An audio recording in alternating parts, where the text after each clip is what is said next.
Tēnā koutou katoa, ko tiamana te whakaparanga mai, ko München te whenua tupu, kai o tutahi o e noho ana, ko Ulrich au. So I'm Ulrich, I'm originally from Munich in Germany, and I'm, as Nairi said, presenting our team here. It's my privilege to talk about this research we've done, and I hope my slide comes next. Next, okay. Got it. So we had done, under the National Science Challenge, a project looking into social factors, primarily loneliness and carer stress. And the results from that ended up in a second phase where so this is what I'm going through, just time-wise. So we've done this study, but we looked at single points in time. We said, what is within an InterRAI assessment, what can we see as risk factors, as outcomes, and so forth. But what it stimulated was the question, is there, when we're talking loneliness, for example, or carer stress, is there something we can see before it pops up, before someone gets lonely, before carer stress comes up? So this is what informed this study.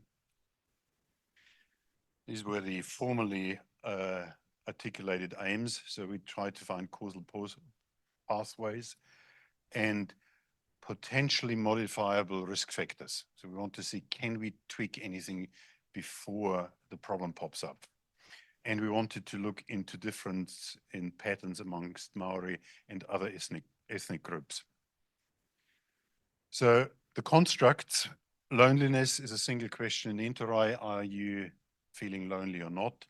Carer stress isn't coded in directly, so we used these three items and said, if any one of those items is scored as a yes, there is some form of stress. For the associations, we had a total of 133,383 assessments of the same number of adults. Our age criteria, we use Maori and Pacific at 55 years and older. All the other ones 65 and older. It creates some issues, but it's an attempt to reflect the earlier onset of aging. Then for the other assessment, we used repeat assessments. That's why we suddenly have only 70,000 individuals we could look at. So for the causal pathways, we used a state transition model. So I thought we need a different diagram rather than bars and pies and everything. So what this is trying to do is trying to visualize, depict the probability of people moving from one state to the other and the length of time they stay in a certain state. So I start with the results in terms of Maori and non-Maori analyses. The difficulty is we had too few assessments to really get some meaningful confidence intervals.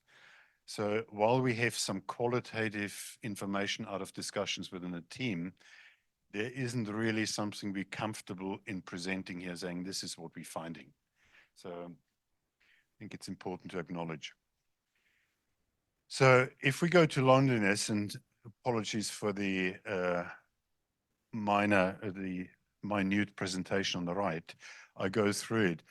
So contrary to literature, we found no association with age. So it seems to be age independent. We found that mobility issues and severe cognitive issues act protectively against loneliness. And there may be two different reasons for it.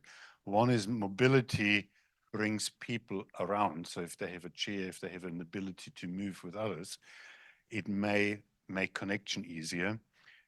But it may also be protective because they're getting care and being looked after. Then depression is another interesting one. It shows up as a risk factor. but we are not sure, is it showing up because it's a consequence or is it a causal part? So treating it with caution. When it gets interesting is when we look into social interaction, the whole cluster of reduced social interaction come up as risk factors, not particularly high, I must say, but they come up. Sorry, wrong. An interesting one is the perception of safety. So if people don't feel safe in their premises, in the place they live in, they apparently, it's my interpretation, they tend to stay there and they don't go out a lot. So there may be loneliness as a result of it. Another interesting one, economic trade-offs. So financial limits limit the ability to interact, to go out, risk factor. But the one that really excites me in a way is there's a flag. There are two items: change social activities. It's a decline, but they're not distressed. It shows up protectively in terms of the numbers, but as soon as they become distressed, it is the biggest single indicator or risk factor. So for me, that may provide with the background information of all those other risk factors, like an algorithm for immediate, they need attention now as a automated process. So if you look into the transition loneliness, it's a bit of, takes a little while to get used to it, to how to interpret. One thing stands out, there's a difference. People who are not lonely have a 40% probability to remaining not lonely. Whereas the ones lonely have a lower probability of staying lonely. And that's the hopeful path, is actually in those two arrows between lonely and not lonely. There's a higher probability of people moving from lonely to not lonely than there's one from not lonely to lonely. So there seems to be a migration on probabilities, at least, to being not lonely. So that's for me also hopeful. That's the time in, but the numbers on the arrows are probability, transition probabilities. Right. So you've got a sort of around a 25% chance of going from lonely to not lonely between two assessments. 23% Yeah. probability and a 40% probability of remaining not lonely. So what are where are the mean years, sojourn times in years? That's in the box, so 0.99 years. Cheers. In lonely and so forth. So hopeful picture, at least for me, despite loneliness being an issue. So if we go to caregivers' distress, I want to point something out that's important in the interpretation. The assessments are about the people being assessed, so the older person needing help. The carer stress is with the carer. It's a different individual. So we're trying to infer information of the other person out of the InterRAI. So similarly, very clearly highlighted that the primary informal caregivers, usually the spouse or the child, are exposed to the highest risk of carer stress in a way quite clear compared to the secondaries. Cognitive impairment, CPS 2+ comes up. Nutrition comes up as a risk factor. I would love an interpretation why that is. I don't have an explanation for it.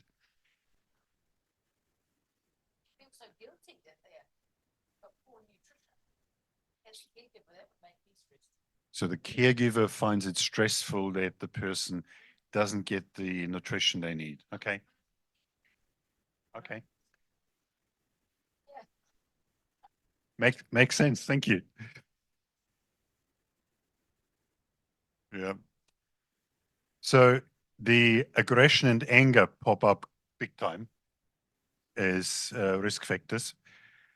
And the other interesting one for me is in the MAPLE scores, that it looks like that despite the increase in support need that the MAPLE score seems to indicate, the caregivers don't get enough support to compensate for it.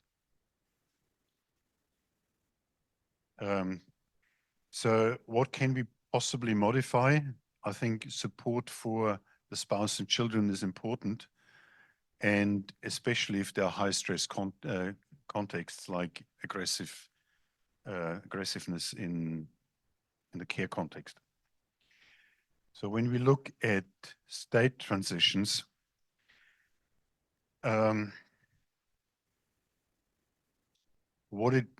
after looking for a while at it, what I believe it represents is that carer stress is increasing as the person declines. And there seems to be, from the probability factors, a progression either into entered care or into death. So that's, I think it's plausible with a progression of aging and care needs. So conclusions in terms of loneliness, I think a detection algorithm is possible, especially for that trigger, are they now getting distressed? In the discussions with Irihapiti, what came up is that the dynamics in the Maori context are different in terms of caring is a part of whānau responsibility. It's loneliness is not compensated for to the same degree by carers coming in because they're not part of whānau. And so there's a different dynamic going on. And the last one I said before is a reason for hope. Sorry, I'm missing the wrong button. So when we look at carer stress, primary carer need more support. It may in times be educational, how to deal with people that are aggressive. Increased care demands are possibly not matched with the actual need for increased support. And the transitions align with progressive decline. I put that slide in to capture some of the discussions we had, Irihapiti and I and others. The wide confidence intervals with Maori may also represent not just lower numbers, but also different care contexts. That urban versus rural may be different and need to be differently dealt with. And a comment I won't forget from her is saying, Maori culture and values underpin a shared responsibility for caring. So the net result is that carer stress may be there or is there, but it doesn't pop up as articulated as such. It may pop up in other ways of expressing stress, including violence in the wider context. And support resources as a consequence don't need to be directed to the individual as such, but may need to be directed at the whānau. So the whānau is supported to support the ones that need support. That makes sense. So we created 2 publications out of that. One is under review, one is published. Thanks to the collaborators and the team, and specific thanks to Aging Well National Science for funding it, Jason and Fiona for providing the data, and Hector, Carolyn, and Ralph for supporting the work from a CDHP perspective.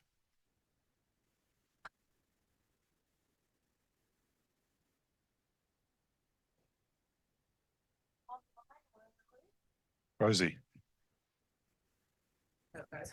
Thanks. Thanks for that. In our analyses, Rebecca and I found that sleep disturbances of care recipients were also independently related to carer distress. And I just was quite interested in the work, you know, because I think also when we have sleep disturbances, that could be associated with loneliness and social isolation as well, especially if sleep's irregular timings. So, yeah, I don't think that was in your models, but I just wondered, it didn't show up in those. Not for loneliness, you mean? Or for carer distress? Either. Yeah. Okay, that's interesting. Singular assessment.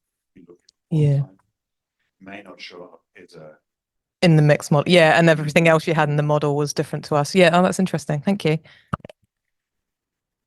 Any other questions? One Online? online there. Yeah. From Lynette. Carer stress goes hand in hand with carer abuse as the person they care for becomes more cognitively impaired with progression of dementia, in that they abuse the carer and tell untruths to other family members or professionals can be convincing. It's a comment. That would go with increased carer stress because the care recipient is becoming much more. Yeah. Yeah. A question from me. In the home care assessment in section A, there is a question about whether someone feels they should be better off in another environment than the one they're currently in. Did you look at that in relation to the carer stress, where family are feeling overwhelmed, those questions later on? We need to go back into the model to see. Cool. Gary. Yes. Can you show us the model with the mortality again? Because I'm interested because the mortality didn't really change a great deal for people who are lonely or not lonely. Yeah, so 33% versus 32%, where international literature tells that loneliness is a predictor of mortality. Can you explain that?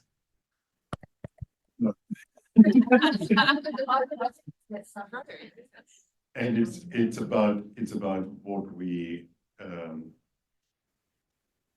this is what we observed in the data, looking between two data points, that the probability seems to be independent. It's on. It seems to be that in this model, at least in this analysis, being lonely or not lonely leads to a similar probability of dying.